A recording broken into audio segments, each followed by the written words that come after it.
Hi, this is just a really quick video to update with the changes that have now gone live for Retribution Paladin and others as well, but focusing on the Retribution Paladin here. So there were two sets of changes, one of which we already knew about, which was changes to Crusade and changes to Blade of Justice. The other one was the change to the Trinket Convergence of Fates, which of course is not Retribution specific. We knew they were going to bring changes in for that, we just didn't know what they were going to change. We now do know what they're going to change. So, with the nerf to Crusade and the buff to Blade of Justice, what they've effectively done is a couple of things. First of all, they have made us a little, and I just emphasise there, a little less reliant upon our damage during Crusade. However, the biggest factor that is going to affect things, because that isn't going to change when we use Crusade, we're still going to use Crusade in every conceivable situation. What it does change is when we use Divine Hammer, or when we use another talent on the Blade of Justice tree, whether Virtue's Blade or Blade of Wrath being much more common these days, but of course you have to sim yourself to see which of those two you would use. Divine Hammer is still as powerful as it was, it hasn't been nerfed, so it's still useful in AoE situations. In fact, I simmed myself on a single target fight with Divine Hammer and with Blade of Wrath, and the Blade of Wrath obviously wins out against Divine Hammer, pure single target. But it doesn't do it by loads. If I even introduce a second target for a relatively short periods of the fight, Divine Hammer will start to win out. So the upshot of this is, if we look at the fights in Nighthold, the ones where we would definitely take Blade of Wrath because there's no point in taking Divine Hammer. For me personally, you would definitely be saying Trilliax, that is for us a single target fight. You would also say Crossus, yes, there shouldn't really be ads around melee because that means people haven't been soaking. And I would also say Star Augur, again, you haven't got ads around the boss, or you shouldn't really do, so cleaving shouldn't really happen. Now, I would also say Chromatic Anomaly, probably not. I guess that all depends on how you do it. The way I've been doing it so far, we've seen on Heroic, is I move from the boss to the ad anyway, and the ad doesn't take that long to kill. So there really isn't a cleaving situation to worry about. So I would take Blade of Wrath there as well. But for pretty much every other fight, you have definitely got a case for taking Divine Hammer. So Scorpion, first of all, of course you're going to take Divine Hammer. There are frequent ad waves there, why wouldn't you? Spellblade Alluriel, definitely. You have got ad waves there, and those ad waves are actually really important. So there's no sense of padding there. When the ads are up, you actually need to kill the ads.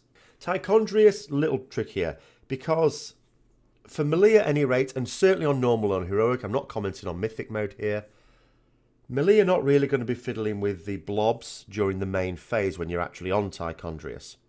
However, when it's the bat phase, you've got plenty of scope for Divine Hammer there, and there is no question about it. Your overall DPS at the end of the fight will be better if you use Divine Hammer. Even though the bat phase is not proportionally the majority of the fight, it doesn't have to be. There are so many bats there, and as long as you're getting those hammers to hit them, you're not losing enough. Even now, with this buff to Blade of Justice, you're not losing enough on single target. That being said, if you consider that the bat phase is actually relatively easy and everyone's going to kill the bats really quickly, and in actual fact what you really need to do is to emphasize single target DPS on the boss, then taking Divine Hammer would actually just be padding, and then you might actually be better taking Blade of Wrath. So you'll have to judge that one for yourself.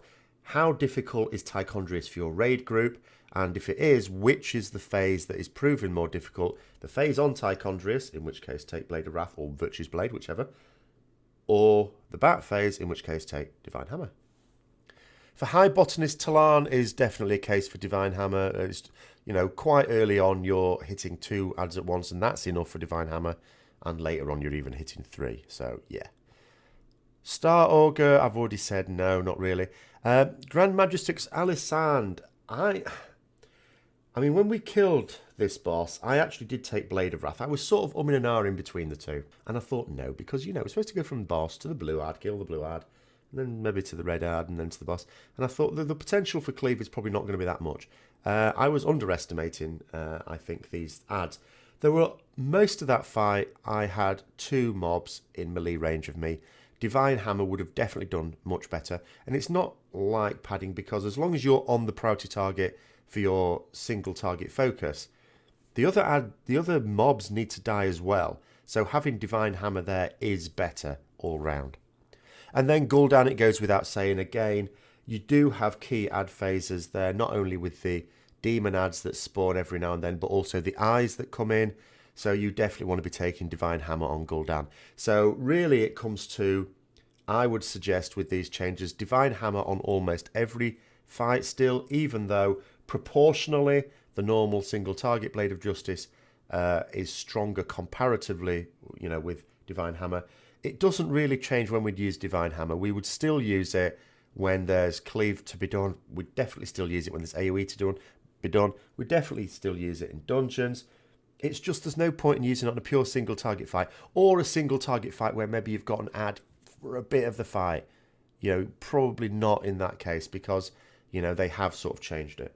Now, when it comes to Convergence of Fates, I didn't know whether to laugh or cry when I read this. I don't want to offer some definitive views on this one. This is just my first impressions. But what seems to have happened is, so where Convergence of Fates was before when it first launched, is we had a 4.2 proc per minute rate with it. That meant on average 4.2 times a second. Obviously, I know you can't have 0.2 of a time, but roughly just over 4 times a second, we would get a proc. So that was worth knocking 20 seconds-ish off our cooldown of Avenging Wrath or Crusade when we used this trinket. Sounded decent, and indeed it was very decent.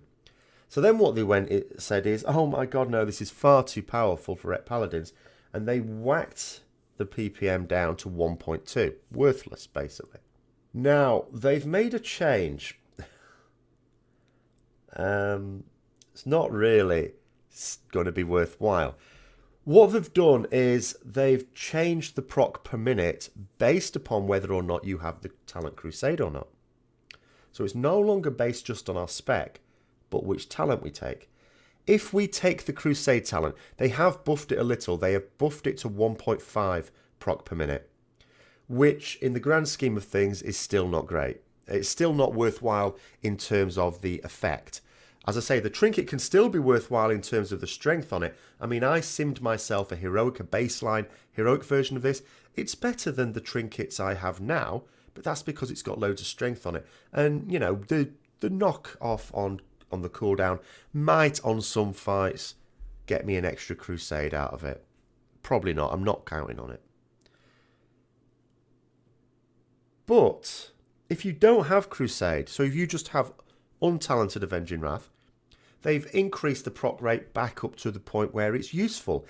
Now, here's where maybe they've made a mistake, maybe they haven't. What they said in the post where they're explaining this is it should put it back to where it was if you don't have Crusade, if you just have normal Avenging Wrath.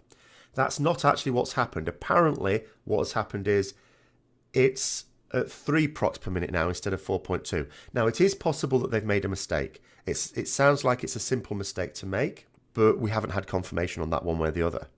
However, even at 3 procs per minute, you might say, yeah, that's not too bad, not too bad. We could still use that. It doesn't help us line it up with Draft of Souls. So Draft of Souls is still, again, could be a good trinket when compared to much lower item level dungeon trinkets, unless you've been lucky.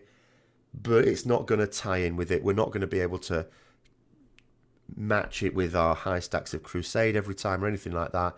So it's definitely not a trinket that we need to be bidding against other people on. Forget it, let them use it. It'll be better for them, especially warriors. But the Convergence of Fate, yeah, so the situation we might now think we're in is, okay, so they've made it so it's good if you haven't got Crusade, but still bad if you have got Crusade. So then you will naturally think to yourself, well, what if we have the trinket and we have Draft of Souls and we can get them to line up? Is Divine Purpose better than Crusade? Reasonable question. The answer appears to be still no. There is no way, no combination of trinkets, no types of gear, no types of fight, under which you would still not want to take Crusade. As such, I would say that this seems to be a little bit of a belligerent change, is just my view at the moment, because what they seem to be saying is, if you insist on having Crusade, then you can't get much benefit from this trinket. But here's a little carrot. If you want the trinket and you want to get really good use out of the trinket, don't take Crusade. You know, there are other talents. Choose another talent. But if you do so, you will be limiting your damage. Now, just to emphasize this, I ran a couple of sims with all this updated. And my DPS in my gear with the Convergence of Fate's Trinket, which was at 890 item level, the standard heroic level, I was simming single target 618,000 DPS. When I switched Crusade to Divine Purpose, it dropped down to 586,000 DPS. A massive reduction there. So there is no way and no situation where you would not want to take Crusade. Having the Trinket do better without Crusade doesn't compensate for not taking Crusade. Crusade is just so powerful. Even with the nerf, even now they've nerfed it down to 3% haste and damage as opposed to 3.5. Still, there's more powerful than anything else they're giving us a choice of. Now, a lot of people, of course, are speculating that, you know, Blizzard are now waking up to the fact that Crusade is this massive block, this massive problem, and perhaps it will just be quietly done away with completely in 7.2, not imminently. I mean, bear in mind they have already tried to change it. Earlier this expansion in a PTR for 7.1, they did actually try to make massive changes to it.